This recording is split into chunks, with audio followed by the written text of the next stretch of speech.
기술 혁신으로 일자리가 소멸한다는 주장은 일단 좀 아직까지는 사실이 아니다. 생산성 혁신, 기술 수준의 상향, 실은 일자리는 그쪽 분야에서 더 많이 벌어진다. 빛과 그림자가 60% 40% 있었다. 그러면 이 40%인 그림자를 대안으로 쓰는 게 아니라 7대 3으로 빛을 좀 더 높이고 그림자의 핵심은 제가 보기에는 이제 약자에 대한 과도한 어떤 탄압 또는 이제 배제 이제 그런 거였다고 치면 좀 더 사회통합 지향적인, 그래서 오히려 이제 한국 진보의 선진화, 선진국형 한국 진보, 선진국형 진보로 거듭나는 게 이제 저는 이런 과정이고.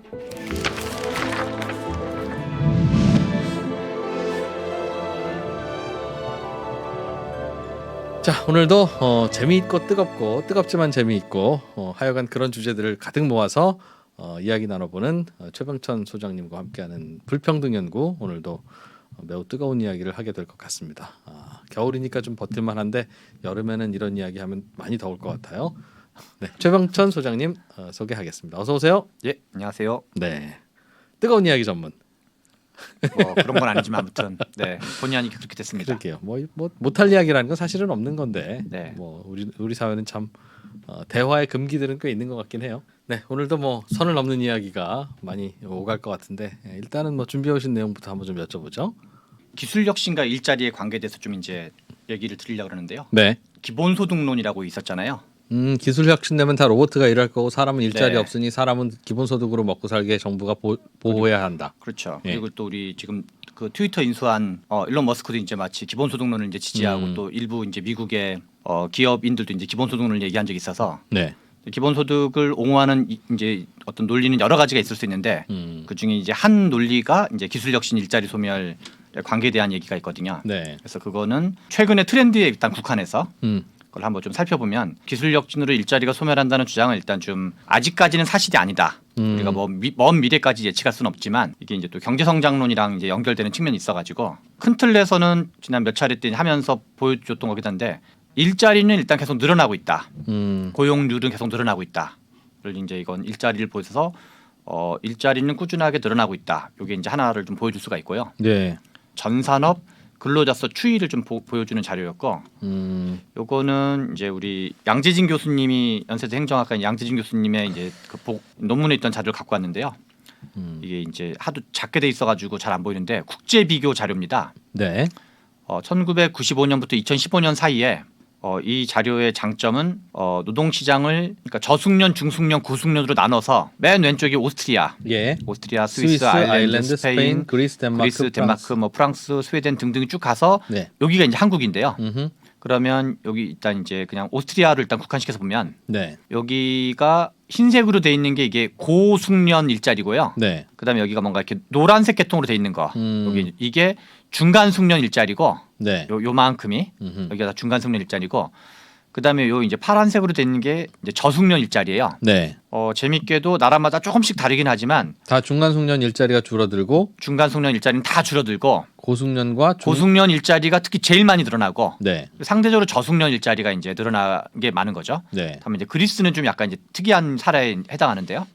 대부분의 나라들은 그리스를 제외한 대부분의 나라들은 이제 고숙련 일자리의 그래, 증가. 고숙련 일자리가 한 몇 배 정도 더 증가하고 한국도 고숙련 일자리가 제일 많이 늘어나고 중간 소득 일자리는 줄어들고 저숙련 일자리는 살짝 늘어나고 예. 이런 이제 큰 흐름을 보여주는데 그래서 일자리 비중에서 총 합계 일자리는 증가하고 있다. 그런데 고숙련 일자리는 오히려 더 늘어나고 있다. 이 세 가지 중에서. 예. 그리고 특히 줄어드는 건 중숙련 일자리다. 그러면 중숙련 일자리가 줄어드는 원인은 크게는 두 가지로 볼 수 있는데요. 하나는 세계화 효과가 있고 어떤 중국의 부상이라든가 동남아시아의 부상이라든가 이런 이제 상대적으로 저개발 국가였던 나라들이 치고 올라오면서 일자리를 잠식하는 게 있고 또 하나는 이제 자동화가 있는 거죠. 그 기술이 중간 숙련 일자리 중에서 중간 숙련 일자리면은 자동화를 할 유인이 좀 있고 그만한 값어치가 있고 그리고 이제 작업의 행태가 약간 표준적인 경우 그래서 그런 일자리가 좀 많이 사라지고 있는 건데요.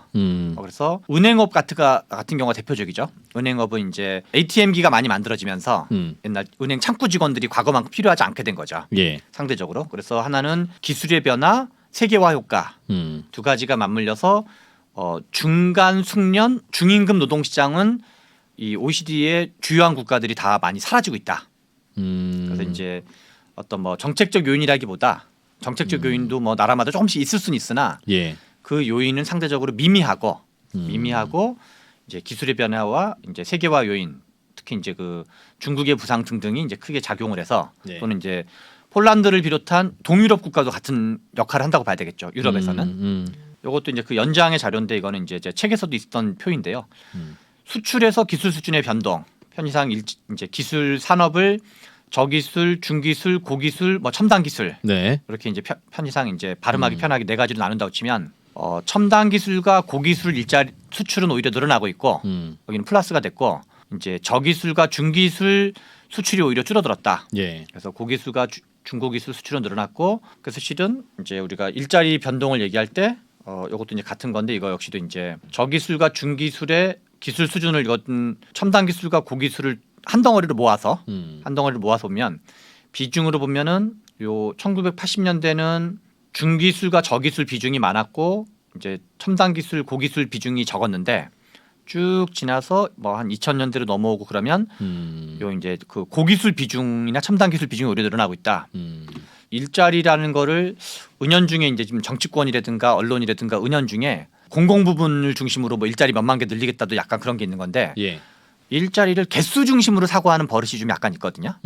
그거는 그것들 또 의미가 있는 건데 네. 고용률의 증가가 실제는 일자리를 좀 이제 인수분해해서 고기술 일자리, 중기술 일자리, 저기술 일자리를 본다고 치면 예. 결국 우리나라의 소득이 $1,000, $5,000, $10,000, $20,000, $30,000가 되는 거랑 학력 수준이 올라가는 거랑 우리나라가 글로벌 밸류체인 하에서 어떤 숙련의 수준이 올라가는 걸 약간 같은 흐름으로 볼 필요가 있거든요. 예. 그래서 청년들 일자리를 만든다고 할 때도 이런 새로운 트렌드, 그러니까 거대한 어떤 메가 트렌드인 거죠. 그러니까 저기술 일자리는 원칙적으로는 이제 이런저런 좀 과당 경쟁이 심한 저부가 가치 일자리고 네.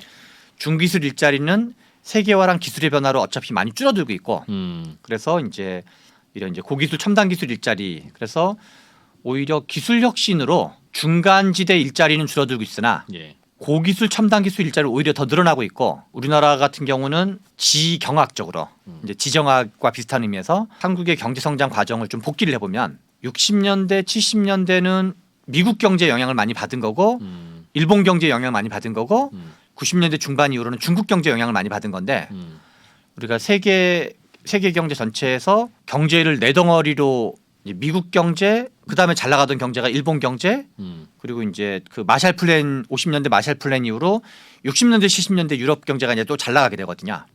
우리는 이제 거기 혜택은 별로 못 받았지만 90년대 중반 이후로 이제 중국 경제가 잘 나가면서 거기에 이제 얹어가지고 이제 경제가 잘 나갔는데 그래서 그 기술 혁신과 일자리의 관계를 소멸한다고 단정적으로 보는 거는 부적절한 판단이고 이제 실제로는 일자리 중에서 기술이 높아지는 일자리는 오히려 좀 증가하는 경향이 있다. 고기술 일자리는 물론 이제 슈퍼 울트라 AI 가 그다음에 나오면 이제 챗 GPT 그래서 이제 과연 챗 GPT가 고도로 발달하게 되면 예. 지금 이제 이프로님과 제가 떠드는 역할 둘이 떠들고 있는 역할과 우리 뭐 3프로 TV의 역할이나 등등등의 역할이 이제 필요 없어질 거냐? 그거는 엄밀히 말하면 미지 영역으로 봐야 된다. 그래서 이제 예전에 한번 좀 드렸던 얘기인데 이 얘기를 좀 이제 마무리를 한번 하면은 의미가 있을 것 같은데 우리가 이제 직관적으로 기계화가 되고 전문화가 되고 자동화가 되고 AI가 된다는 얘기는 10명이 하던 일을 5명이 하게 되거나 2명이 하는 걸로 줄어드는데 네. 편의상 이제 극단적으로 10명이 하던 일을 2명이 하게 되면 네. 나머지 8명 뭐 하냐? 나머지 8명 뭐 하는 거냐? 예. 좀 실업자 되는 거 아니냐? 그런 걸로 해석을 하게 되면 예. 기술 혁신 반대 투쟁을 항상 해야 돼요. 그렇죠. 네, 그리고 이제 그게 역사적으로 있던 게 기계 파괴 운동, 러다이트 운동도 이제 그런 그렇겠죠. 해당했던 건데 자본주의 역사 이퀄 자동화 기계화 역사랑 같은 걸로 볼 수 있는데 어디선가 일자리는 꾸역꾸역 계속 나와요. 계속 늘어났다는 거죠. 고용률이 이제 계속 늘어났는데 선진국 경제는 약간 이제 고용률의 정체 경향도 있긴 하지만 네. 이제 더 많은 나라 같은 경우는 글로벌 단위로 보면 더 그런데 일자리 생산성 혁신과의 관계를 정리해 보면 10명이 노동을 해가지고 100의 부가가치를 만든 거를 5명이 노동을 해서 100의 부가가치를 만들었다 그러면 이건 이제 생산성 향상이 2배가 된 거고 예. 우리가 그때 말한 것처럼 취업 유발 개수도 같이 줄어들 거고 예. 다만 이제 같은 말의 다른 표현으로 소비자 후생이 증가했는데 소비자 입장에서는 100원에 사던 거를 50원에 사게 된 거고 노동 투입량이 줄어드니까 예. 그래서 구매력이 2배가 증가한다는 얘기는 다른 거 더 살 여유가 다른 걸 더 사게 될 수 있는 거죠. 그러면 이제 100원이 있었는데 100원에 사던 걸 50원에 사게 되면 50원이 세이브가 되면서 예. 그 세이브된 50원을 가지고 음. A 산업의 경제 주체가 총 1,000명인데 A 산업은 100명, 나머지가 이제 900명이 종사했으면 A 산업에서 생산성이 2배 향상했으면 B 산업에 종사하는 사람은 그 50원씩이 다 남아가지고 예. 그 돈을 가지고 이제 뭐 여러 가지 서비스품이라든가 다른 거를 구매하게 되면서 네. 두 가지 차원에서 일자리가 늘어나는데 하나는 C 산업에서 새로운 일자리, 이게 뭐 이제 여가 산업이 됐건 어디 해외 여행 산업이 됐건 뭐 유튜브 산업이 됐건 네. 그런 방식이 됐고 또 하나는 이제 실은 A 산업인 경우에도 생산성이 2배로 향상하면 경쟁력이 2배로 올라가서 네. 다른 기업들을 망하게 만들면서 음. 다른 기업은 100원에 공급하는 거를 A 기업은 50원에 공급하기 때문에 이제 A 기업의 이제 생산성도 올라가고 실제로는 A 기업의 고용도 늘어나는 게 일반적이다. 반도체가 그런 거죠. 우리 이제 일본 반도체와 한국 반도체 중에서 한국은 점점 이제 이 256K라든가 등등 쫙 올려서 결국 일본 반도체는 고용이 사라진 거잖아요. 이제 뭐 나노로 올라가는 것도 그렇고. 그렇겠죠. 그래서 기술 혁신이 물론 먼 미래에 우리가 이제 뭐 터미네이터 같은 세상이 도래할지 않을지는 아직은 알 수 없으나 그 전까지는 이제 생산성 혁신, 기술 상향, 기술 수준의 상향, 실은 일자리는 그쪽 분야에서 더 많이 벌어진다.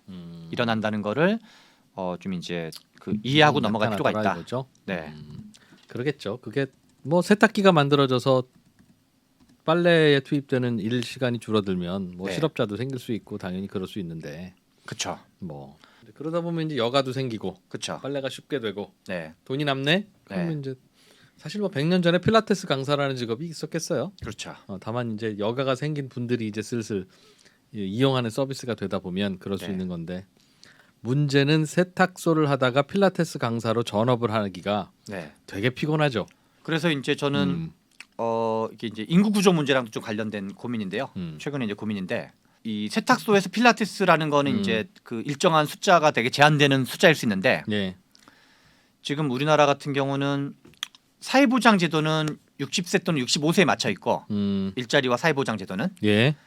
근데 초고령화가 급진적으로 진행이 되고 있는데 그런데 우리나라의 경제 성장 과정에서 국가가 노동시장에 관여해 가지고 그 되게 좋은 역할을 했던 거는 예전에 이제 한번 얘기 드린 적이 있는데 노동시장 이전 단계에 개입하는 거거든요. 노동시장 이전 단계에 개입을 해서 역량을 점핑 시켜주는 거. 근데 그게 우리가 이제 계층사다리 정책인데 하나는 이승만 정부 때는 의무교육제도와 보통교육제도가 그 역할을 했고 박정희 정부 때는 공업고등학교의 대량 육성 및 양성과 보급과 이제 그 직업훈련을 통해서 농어촌 지역의 중졸 출신들을 직업훈련을 거치며 고졸과 비슷하게 소득을 받을 수 있도록 예. 그리고 이제 김대중 노무현 정부 때는 디지털 격차를 이 농어촌 지역에도 대량의 컴퓨터를 보급해주면서 국가가 책임지고 그래서 이제 컴퓨터 교육을 훨씬 저렴한 비용으로 할 수 있게. 이제 약간 그 컴퓨터 버전의 보통 교육이라 그럴까요? 그런 거를 이제 했었는데 인구 구조가 고령화되면 앞으로 노동시장에서 어디가 좀 빵꾸가 날 가능성이 많냐면 방금 이제 이프로님이 말씀하신 것처럼 네. 직업 재전환 과정에서 쉽지 않아질 텐데 또 20대, 30대, 40대까지 배운 거를 나중에 바꾸는 게 쉽지가 않거든요. 그렇죠. 예. 그래서 저는 그렇죠. 이제 예. 대학교가 수용하는 인원이 한 250만 명, 한 300만 명 가까이 된다고 들었거든요. 예. 전국 다 합쳐가지고. 근데 지금 현재 20대가 한 30만 명씩 배출되고 있고 예. 좀 지나면 이제 한 20만 명씩 배출되니까 대학교 남겠죠. 대학교가 남게 될 거거든요. 그러면 저는 이제 그런 그 어떤 인구 구조의 변화, 어린 왕자의 보아뱀처럼 이렇게 네. 그 1차 베이비부머, 2차 베이비부머가 이렇게 흘러가는 거잖아요. 음. 그 이렇게 이제 흘러가는 건데 네. 1차 베이비부머와 2차 베이비부머가 10대, 20대에 망창 몰려 있다가 지금 이제 40대, 50대 또는 40대 중반부터 60대 초반 정도까지 지금 왕창 몰려 있는 건데 그러면 대학교를 대규모로 그 정부가 부분적으로 인수를 하든 아니면 용도를 전환시켜서 20대를 가르치는 대학에서 50대를 가르치는 대학으로 그거를 전환하면 예컨대 뭐 보조금을 준다든가 그리고 그런 프로그램을 좀 지원해 준다든가 그래서 직업의 전환을 좀 빨리 하자. 그렇죠. 이제 그리고 그런 거의 대표적인 나라가 덴마크 모델인데요. 이제 황금 삼각형이라고 표현하기도 하는데 덴마크의 황금 삼각형이 뭐냐면 하나는 노동시장 유연성. 이제 스웨덴 복지국가랑 덴마크 복지국가가 다른데 스웨덴은 대기업 중심 복지국가고 덴마크는 중소기업 중심 복지국가예요. 네. 다만 이제 협동조합의 이제 어떤 그 콘체른 형태의 콘체른 콤비나트 뭐 이렇게 그 등등 이제 어떤 협조 체계는 잘 되어 있다 그러는데 예. 노동시장 유연성 그 다음에 강력한 사회보장 제도 어떤 이제 그 고용보험 제도 같은 거죠. 우리로 치면 실업보험에 이제 소득 보장률 일정 정도 좀 보장해주는 네. 그리고 한 2년 가까이를 음. 사실상 이제 대학 같은 데로 직업재전환 교육을 시킨다는 건데 물론 이제 한국적 현실에서 방식은 조금씩 다를 수 있으나 노동시장 유연성을 하든 안 하든가 무관하게 이미 현재 우리나라 50대 노동시장은 상당 부분 유연화돼 있다고 봐야 되거든요. 대기업이 아닌 쪽 같은 경우는. 그래서 제가 보기에는 한국에서 뭔가 광역지자체, 중앙정부, 그다음에 이제 이미 존재하는 그 대학들, 사립대학들인 거에 노인, 그러니까 작년 노동시장에 대한 거의 의무 교육 또는 보통 교육에 준하는 해야 된다. 해야지만 이제 말씀하신 대로 이제 이 뭔가 변화에 좀 할 수 있지 않을까 이런 생각을 하고 있습니다. 예. 그걸 이제 뭐 1% TV도 하는 거고, 네, 3% TV도 하는 거고, 그렇죠. 그런 거긴 한데, 그죠? 네, 알겠습니다. 그동안 이 뭐 저 불평등 연구를 이것저것 듣다 보면 네. 우리가 너무 좀 고정관념으로 생각하고 있었던 게 굉장히 많았나 보다 하는 생각도 자연스럽게 하게 되는데 네, 궁금한 건 그럼 왜 그런 오류를 범하게 되었을까? 네. 그게 뭐 이유나 뭔가 좀 뭐 그런 게 있을까요? 아니면 왜 그럴까요? 이제 저의 이제 하나 해석일 텐데요. 예. 사람마다 이제 이거는 뭐 우리가 수치로 입증할 수 있는 해석이 아니기 때문에 진보 쪽 뭐 저 같은 사람 포함해서 진보 쪽 분들이 살아왔던 역사랑 관련된다고 생각을 하는데요. 그래서 이제 진보 경제학의 어떤 이제 그 인식의 오류 또는 이제 약간 편향들이 이제 발생했다고 생각이 드는데요. 예. 1950년대, 60년대, 이제 1945년도에 2차 세계대전이 끝나고 식민지 경험이 있던 제3세계 국가들, 식민지 경험이 있던 제3세계 국가들의 경제 발전 노선 또는 이제 산업화 노선, 예. 그러니까 경제 발전 자체는 다 이제 원했던 건데 그거의 주류적인 견해는 선진국이랑은 교역하면 안 된다. 왜냐하면 식민지 트라우마가 워낙 강했기 때문에 그래서 우리끼리 뭔가 해야 된다. 그래서 이제 국내에 존재하는 국내 자본, 민족 자본이라고 표현됐던 민족 자본, 그다음에 내수, 중소기업 기반으로 뭔가 경제 성장을 해야 된다. 이런 이제 특히나 과거에 어떤 뭐 유럽은 특히나 이제 제국주의 중심이었고 미국도 뭔가 이제 유럽이랑 친한 나라 같고 네. 그래서 그게 오히려 제3세계의 주류 이론이었었고 여기서 제3세계라는 건 이제 아시아, 동남아시아, 중동, 아프리카, 남미 이제 이런 쪽이 다 이제 관계였기 때문에 그런데 아주 예외적인 이제 몇 나라가 등장하는데 그 중에 하나가 이제 한국, 대만, 홍콩, 싱가포르 같은 나라가 대표적이고 네. 에즈라 보걸이라는 이제 미국의 하버드의 경제학 하시는 분은 아시아의 네 마리 용이라는 표현을 썼는데 저는 이제 그래서 박정희 경제학이라고 표현하는데요. 박정희 대통령이 수출 중심 노선을 채택하는 게 64년도고 네.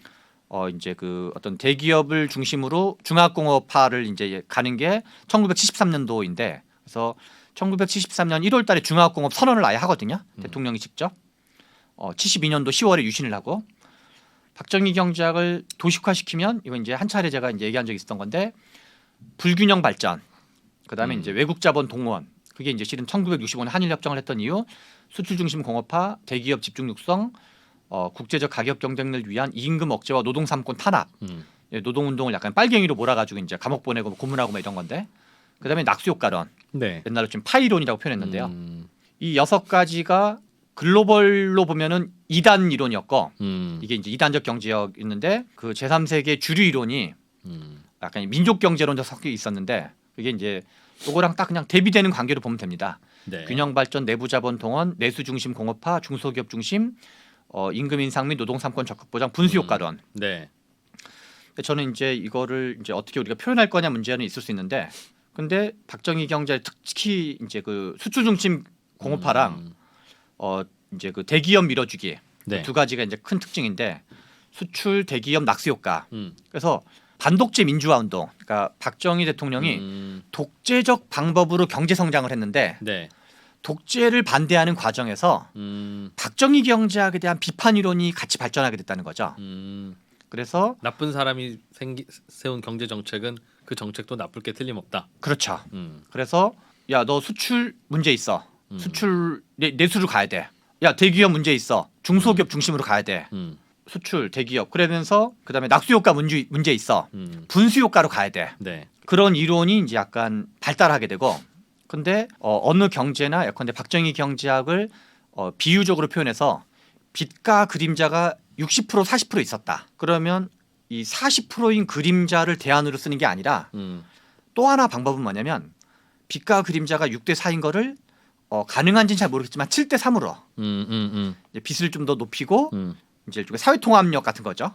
이제 그림자 핵심이 제가 보기에는 이제 약자에 대한 과도한 어떤 탄압 예. 또는 이제 배제 이제 그런 거였다고 치면 좀 더 사회통합 지향적인 우리가 기업의 역할을 긍정한다는 게 뭐 노동을 배제하자는 의미가 아니라 이제 그 동안은 과도하게 좀 이제 노동 배제적인 측면이 있다고 치면 노동자들이 근로소득 또는 사업소득으로 버는 게 우리 전체 가구 소득이 한 85% 정도 차지하거든요. 예.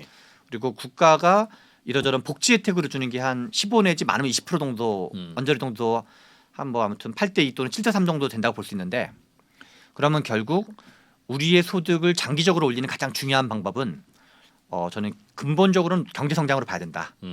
경제 성장률과 소득 상승률은 원칙적으로 같은 걸로 봐야 된다. 예. 이제 그 뭐 골고루 하는 문제는 별개 문제고 사회보장 제도는 적절하게 필요하겠지만 그런데 좋은 경제 이론이 되려면 제가 보기엔 크게 5가지에 대해서 긍정적인 태도를 갖고 있어야 된다고 저는 생각을 해요. 첫 번째는 경제 성장 자체 일단 긍정적인 태도를 갖고 있어야 돼요. 근데 야, 경제 성장 필요 없어. 경제 성장 해봤자 우리 서민들의 삶이랑은 아무 관계 없어.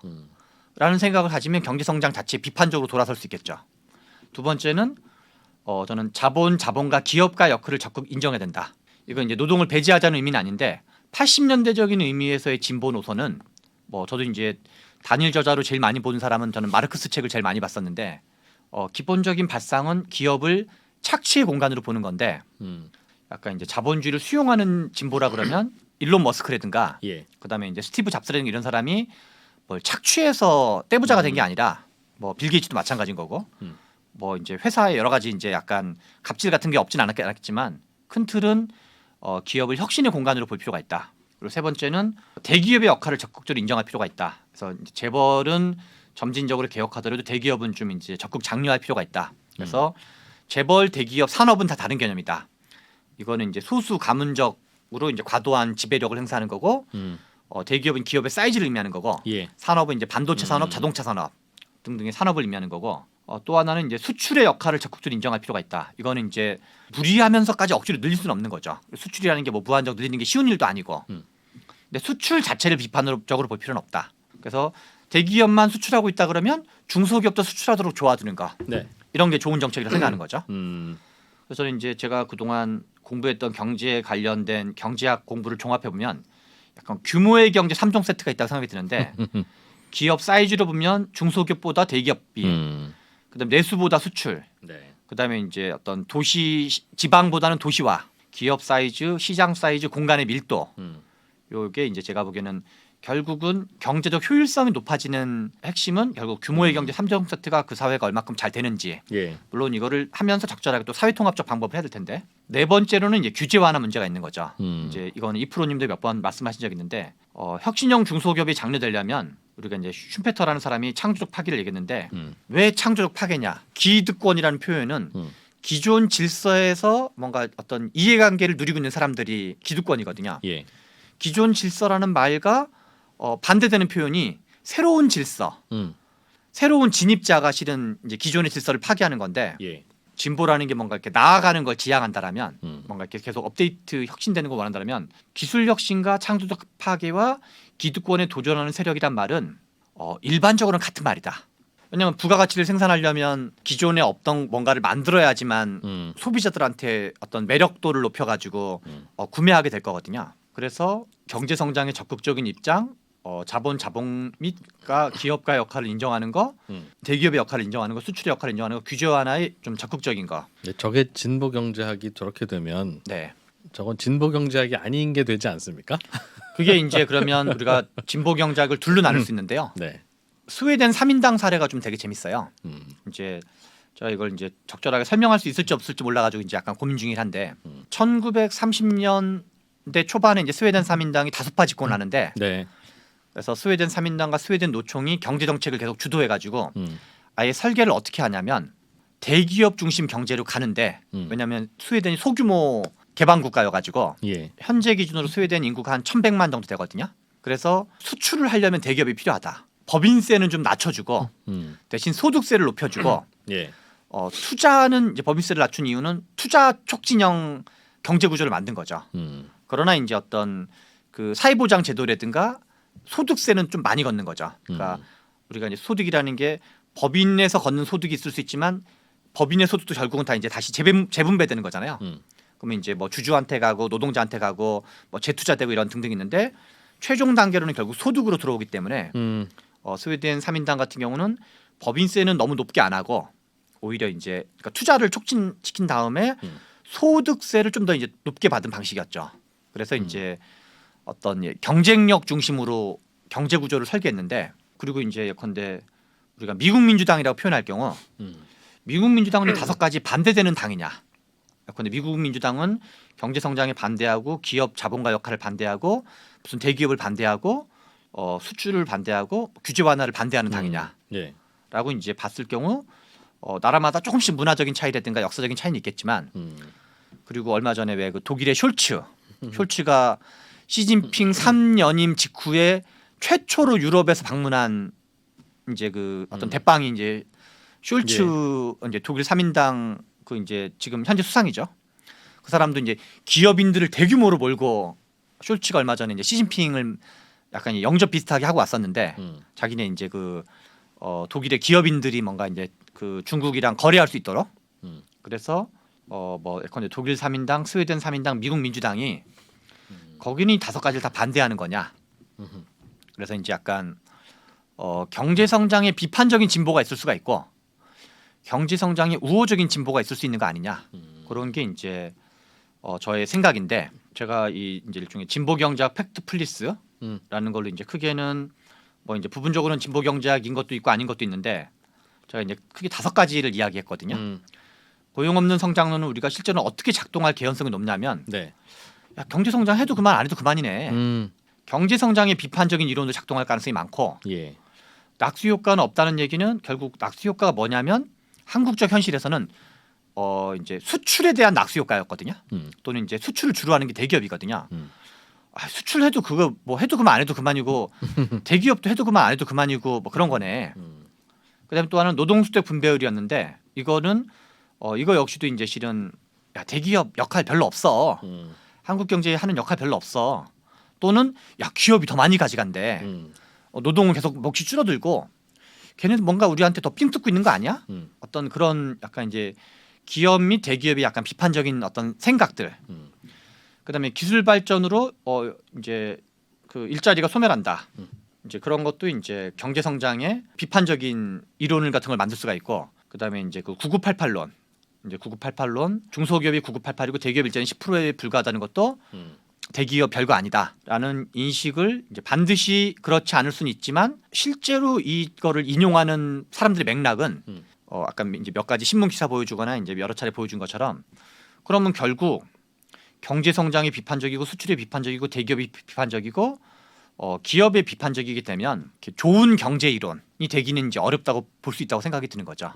그래서 경제 성장, 자본 기업가 그러니까 마르크스주의적 관점에서는 이건 용납되지 않는 거죠. 예. 근데 마르크스주의랑 다른 마르크스주의적인 거라면 이제 뭐 구조화도 해야 되고 계획 경제도 해야 되고 아무튼 아직 사회주의를 계속 해야 되는 건데 사회주의를 추구하지 않는 진보라면 뭔가 자본주의를 갱신하는 자본주의를 좀 더 좋은 자본주의 그게 뭐 ESG 자본주의가 됐건 뭐 무슨 자본주의가 됐건 그런 거라면 저는 이제 자본가 기업가 역할을 적극 인정할 필요가 있다.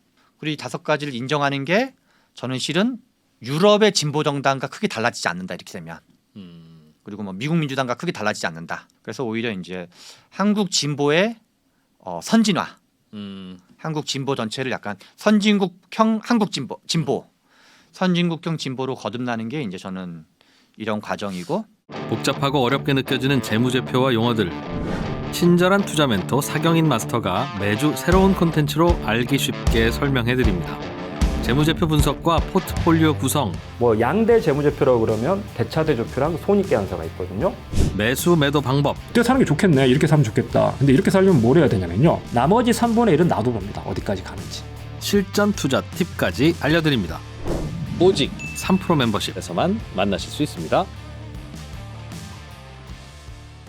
그러니까 저 1, 2, 3, 4, 5가 네. 절대적으로 우리가 좋은 경제 이론이라면 갖춰야 할 특성이라면 네. 진보든 보수든 저 5가지의 원칙에 대해서는 이견이 없어야 하되 그렇죠. 그럼에도 불구하고 말씀하셨던 계층 이동성을 강화하고 계층 이동소 또는 약자에 대한 어떤 약자에 사회통합 대한 문제. 보호와 사회통합을 네. 하기 위해서는 네. 어떤 걸 좀 구체적으로 해야 됩니까? 그러니까 저기에 5가지 원칙에 충돌하지 않으면서 약자를 보호하려면 예를 들어서 역사적으로 있었던 걸 먼저 보면은 음, 기초연금이라든가 기초노령연금이 그런 정책 중에 하나였던 거고. 그게 이제 다 우리나라는 여야가 다 주장을 하죠. 그렇죠. 일종의 이제 뭐 포퓰리즘 비슷하게 돼서 근데 그러면 이제 지금 시점에서는 네, 이제 제 책이 나온 다음에 여러 가지 비판 중에서 음, 의미 있는 비판 덩어리 중에 하나는 뭐냐면 음. 너는 자산 불평등 문제는 자산 불평등 또는 세습 자본주의 문제는 언급하지 않는 거 아니냐. 이거는 이제 주로 소득 불평등, 임금 불평등을 다루고 있기 때문에 기업과 대기업의 역할을 인정하려면 세습도 인정하겠죠. 꼭 그러는 건 꼭 아니죠. 그런 건 아니지만 이제 그건 이제 별개의 논의가 필요하고 그건 이제 덩어리가 좀 필요한 건데 네, 세습의 문제를 어떻게 할 거냐 그리고 어떻게 바라봐야 될 거냐 네, 이제 그 자체가 좀 덩어리가 있는 얘기여서 음, 여기서의 사회통합 문제는 노동의 문제도 포함되는 거죠. 있겠죠. 그러니까 어떤 그러니까 기존의 보수가 너무 이제 대기업 중심으로 노동을 좀 배제했다라면 노동에 대한 어떤 포용적 입장, 노동을 포용하는 노동의 우호적이면서도 뭔가 이제 기업에도 우호적인 그 균형.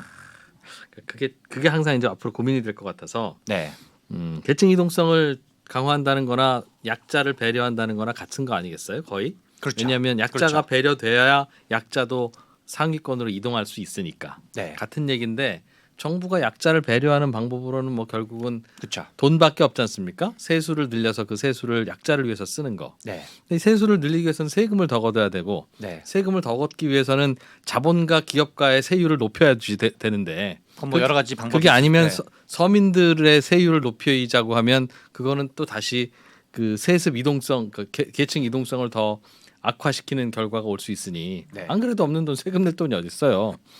그렇게 되면 그 계층 이동성을 강화하려는 목적에서 걷는 세금이 기업가나 자본가의 발목을 잡을 수 있다는 거죠.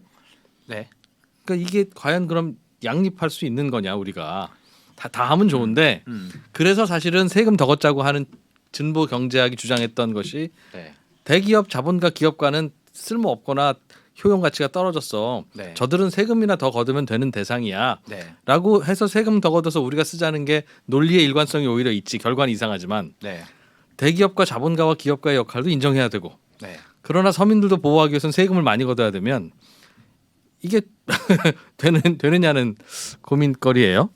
이제 계층 이동성 또는 약자를 보호하는 방법이 여러 가지가 있을 수 있는데 예. 하나는 실제로 가처분 소득을 높여주는 주로 이제 세금을 걷어서 이제 공적 이전 제도라고 보통 불리는 여러 가지 뭐 현금 또는 현물 이제 뭐 복지 서비스라든가 아니면 이러저러 이제 현금성 이제 복지 제도라든가 등등을 줘가지고 지금은 100만 원밖에 못 쓰고 있는 거를 한 150만 원, 200만 원 쓸 수 있도록 도와주는 정책이 있을 수가 있는 거고 네. 그런 경우는 이제 이 세금 문제랑 이제 연동이 되겠죠. 그래서 지금 이제 이프로님 말씀하신 건 결국 세금을 걷어야지 되는 거다. 이게 이제 한 덩어리가 있고 네. 두 번째 또 다른 덩어리는 뭐냐면 돈을 어떻게 쓸 거냐 문제가 있을 수 있죠. 예. 예컨대 우리나라가 예컨대 세금은 뭐 500조를 걷었다. 다 합쳐가지고 뭐 그래서 그 돈 중에 국방비도 쓰고 여러 가지 쓸 텐데 네. 극단적으로 말하면 걷는 돈은 다 똑같다. 음. 500조를 걷어도 네. 이 돈을 어떻게 쓸 거냐. 어떻게 쓸 거냐 해서 이제 저소득층한테는 뭐 영어 교육을 뭐 예컨대 의무적으로 좀 더 강하게 해준다든가 저소득층 자녀들인 경우에는 이 뭐 국영수 영어 교육이라든가 외국어 교육이라든가 또는 기술 습득 어떤 이제 뭐 코딩이라든가 프로그램 배우는 거라든가 그런 거를 좀 더 이제 그리고 우리가 이제 수명이 더 길어졌으니까 지금은 초, 중, 고 고등학교가 의무 교육이잖아요. 근데 예를 들어서 이제 광역지자체나 뭐 또는 경우에 따라서는 대기업이라든가 중앙정부가 노력해가지고 25세부터 40세인 청년들을 대상으로 예컨대 고졸 청년만을 모집하는 거죠. 계층 이동성을 강화하기 위해서 저소득층에 대한 교육 서비스를 국가가 제공한다. 그렇죠. 역량 강화 서비스. 이제 이게 좁게 보면은 우리가 이제 교육이란 말이 워낙 우리가 초중고등학교에 갇혀 있는데 그러니까 학교 중심 교육을 생각하는데 예. 넓은 의미의 교육, 그러니까 역량 강화 교육을 포함해 가지고 매우 바람직한 예산 집행 방향인 것 같은데요. 그러면 세금을 더 걷지 않고 그런 예산을 추가로 집행하려면 기존 예산에서 뭔가를 덜어내서 그걸 써야 되는데 예를 들면 기존 예산에서는 어떤 걸 좀 덜어내야 이게 되겠습니까? 그러니까 덜어내려고 할 때 기존 예산의 많은 부분은 대기업 도와주는 예산도 있고요. 당연히 네. 세액공제 무슨 R&D 뭐 등등 있죠. 그리고 또 반대로는 서민들을 금전적으로 도와준 예산이 있을 거예요. 그거에서 국방비 빼고 나면 없죠. 뭐가 있습니까? 맞아요. 그러면 거기서 뭘 덜어내서 방금 말씀하셨던 굿 아이디어에 써야 되는데 네. 어디서 덜까요? 대기업 도와주는 예산에서 덜면 대기업 역할을 적극 인정하고 기업가의 역할을 인정하고 수출을 장려해야 된다는 원칙에 어긋나고 서민들 도와주는 예산에서 쓰면 계층 이동성을 도와주고 서민들을 배려해야 된다는 그 원칙에서 어긋나니 네. 국방비를 줄여야 되는데 그렇지는 않을 수 있는 게요. 예 이제 그런 어떻게 하죠? 여러 가지 이제 짱구를 굴려볼 수 있는데요. 음. 경제 성장률이 2%다. 편의상 2%라고 가정을 하면 2023년도 우리나라 예산안이 한 660조 정도 되거든요. 예. 660조에 2%면 10%가 66조고 1%가 6.6조잖아요. 네. 그러면 뭐 2%라고 치면 이제 6.6조의 두 배니까 13.2조. 네. 대충 퉁쳐가지고 13조라고 표현하면 기존의 거를 이제 우리가 비율을 다 같이 올리는 방법도 있고 기존에 쓰던 예산을 근데 그 추가되는 13조 정도를 어떻게 새로 쓰느냐도 하나 있을 수 있는 거고 왜냐하면 이제 예산이라는 건 결국은 예산의 크기도 경제 성장률의 크기랑 큰 틀은 연동되는 건데 그 이제 추가되는 방법이 하나 있을 수도 있고 예. 또 하나는 이제 이건 세금 방식으로는 저는 한국적 현실에서는 쉽지는 않다고 보는데 근데 스웨덴 같은 경우는 우리나라가 부가가치세가 10%잖아요. 스웨덴 3인당이 주도해서 만들었던 부가가치세인데 부가가치세가 25%예요. 그러니까 걷기를 왕창 걷어서 예. 왜냐하면 이제 그게 걷는 방식이 효과적이니까 뭐 예. 대신 집행을 이제 그 저소득층한테 몰아서 주는 거죠. 뭐 이런 방식이 있을 수가 있고 그다음에 또 하나 방식이 있는데 혹시 지하경제란 용어 아시죠? 압니다. 우리나라 지하경제를 추계하는 방법이 여러 가지가 있는데 네. GDP 대비 우리나라 지하경제 규모를 한 20에서 25% 가까이 추계를 하거든요. 지하 경제 양성화를 통해서 세원을 개발한다. 그렇죠. 제가 생각하기에 우리나라의 가장 덩어리 그러니까 지하경제가 개념 자체가 뭐냐면 저는 이제 박근혜 대통령이 지하경제 양성화를 적극 지지했던 사람인데 지하경제 개념 자체가 뭐냐면 GDP에 집계되지 않는 건 다 지하경제야. 네. 그러니까 많은 사람이 오해하는 것 중에 불법인 거를 지하경제로 생각하는 경향이 있어요. 그건 아니다는 거죠. 그러니까 불법인 지하경제는 예컨대 뭐 인신매매를 하거나 마약을 하거나 이런 건 불법인 거기지만 일부 있으나 그런 거는 상대적으로 매우 적은 비중이고 한국적 현실에서는 가장 덩어리 큰 지하경제, 그러니까 세금 GDP에 집계되지 않는 다시 말해 세금을 내지 않는 지하경제가 세금을 내지 않는데 소득이 발생하는 게 지하경제 실제 정의예요. 예. 그게 뭐가 있을지 생각하면 큰 덩어리는 이제 영세 자영업자 관련된 지하경제 덩어리가 있고 시장 노점상 이제 네. 뭐 우리 뭐 여러 가지 현금 주세요. 예. 예. 이제 간이가세라든가 여러 가지 네. 제도가 있고 근데 제가 보기 또 다른 제도는 뭐가 있냐면 종교인 문제가 있어요. 네. 뭐 엄청난 대규모 교회에 1층에 있는 커피숍들은 세금을 한 개도 안 내요. 헌금 받아도 부가세 안 내죠.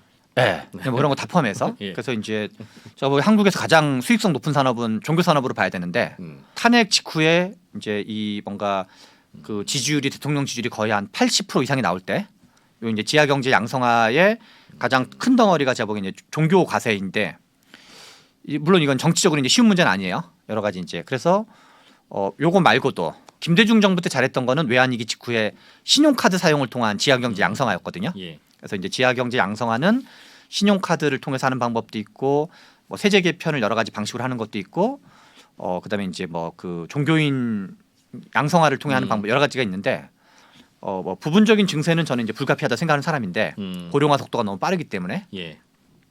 부분적인 증세, 뭐 세제 개편, 그다음에 추가되는 예산의 쓰임새 이런 거 등등으로 이제 이제 할 여지가 전혀 없진 않다고 생각하는 거죠. 질문을 던지는 저도 답이 없다고 생각하고 질문을 던졌는데 답을 몇 개 주시네요. 네, 아무튼 이제 네. 뭐 완벽하게 이제 깔끔한 건 아니지만 네. 이게 아무튼 막 그리고 실은 예산이 쓰이는 것 중에서 줄일 수 있는 게 실은 많지 않은 건 사실이에요. 이러저러 이제 세제 혜택이라든가 이런 거는 다 이유가 있어서 주는 세제 혜택이고 뭐 네. 무슨 비과세 감면도 다 이유가 있으니까 주는 음. 비과세 감면이 많거든요. 예. 실제로 디테일로 들어가 보면 음. 그런 모든 걸 인정하더라도 음. 추가 세원이나 추가 세원을 어떻게 활용할 있을 수 건지 있다. 문제나 음. 기존 체제를 부분적으로 정비하는 거. 마지막까지 뜨거운 감자를 건드리고 가시는 네. 그래서 이제 그러면 뭔가 이제 그 좀 더 찾아볼 방법이 있을 것이다. 세습 자본주의 성격을 완전히 다 없앨 수는 없으나 그거를 좀 더 완화시켜 볼 수 있는 알겠습니다. 그걸 시도해 볼 여지가 있긴 있다. 알겠습니다. 최강천 소장의 불평등 연구 얼마나 더 이어질지 모르겠습니다만 혹시 더 이어질 수 있으면 뭐 말씀하셨던 세습의 문제, 네. 종교인 과세 문제, 네. 뭐 기왕 팔 걷어붙이고 네. 뭐 뜨거운 감자 전문이 됐으니까 네. 뭐 그런 얘기도 한번 고민이 좀 정리가 되시면 또 한번 같이 이야기 나눠보죠 뭐. 네, 알겠습니다. 종교인 과세는 논리가 복잡한 게 아니라 하냐 안 하냐의 문제여서. 하냐의 문제인데 네. 맞습니다. 그런데 네. 점점 더 그 세상이 51대 49의 대립, 그렇죠. 진보와 보수의 지지층의 숫자가 너무 박빙인 이런 상황에서는 그렇죠. 그 종교인들 표 10만 표, 20만 표가 매우 중요하기 때문에 맞습니다. 왼쪽도 오른쪽도 실행을 하기가 쉽지 않은 옳은 것은 알고 있으나 맞습니다. 뭐 그런 자 좋은 경제 이론에 대한 이야기 재밌게 잘 들었습니다. 신성장 경제연구소 최병천 소장님 고맙습니다. 예, 감사합니다.